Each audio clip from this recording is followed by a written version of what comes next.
এটা কথা হ'ল কি বোমাটো যেন নুফুটিলে তাৰ কাৰণে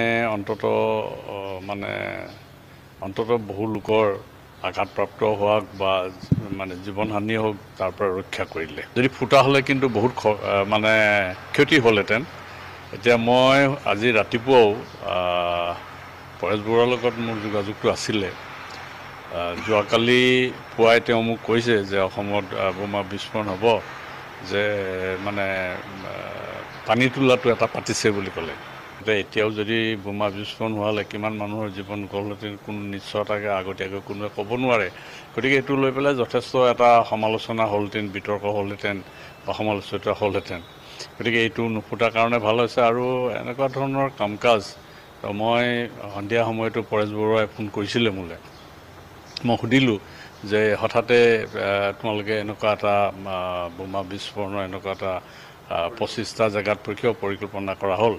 তেওঁ এটা কথাই ক'লে যে চাওক, আমাক গুৰুত্ব দিবলৈ বিচৰা নাই চৰকাৰে, আৰু আমাক একেবাৰে দুৰ্বল বুলি ভাবিছে।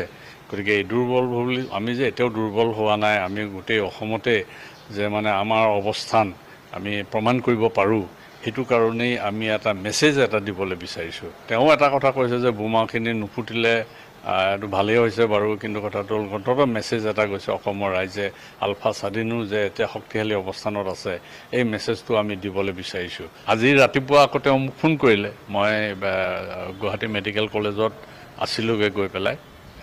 সেইটো সময়তে তেওঁ ফোন কৰিলে। ফোন কৰি পেলাই মোক ক'লে যে যোৱাকালিতো আপোনাক ক'ব নোৱাৰিলোঁ পানী তোলাত ক'ত প্ৰতিষ্ঠা কৰিছে বোমাটো, কিন্তু এতিয়া মই খবৰ পাইছোঁ যিজন ল'ৰাই প্ৰতিষ্ঠা কৰিছে সেইজনক যোগাযোগ হ'ল।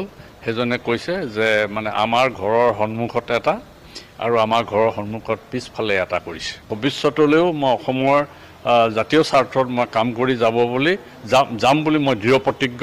মোক এনেকুৱা বোমা বিস্ফোৰণ কৰি পেলাই বা কিবা এটা কৰি পেলাই যদি মৰি যাওঁ বেলেগ কথা, কিন্তু জীয়াই থাকিবলৈকে মই ৰাইজৰ স্বাৰ্থত, জাতিৰ স্বাৰ্থত কাম কৰি যাম বুলি মই দৃঢ় প্ৰতিজ্ঞ।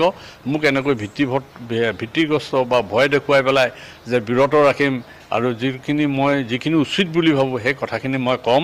আৰু যিসকলে মোক হত্যা কৰিবলৈ বা চিন্তা কৰিছে সেইসকলৰ প্ৰতি মই এটাই উত্তৰ দিবলৈ বিচাৰোঁ যে মোৰ মানসিকতাটো কেতিয়াও পৰিৱৰ্তন নহয়।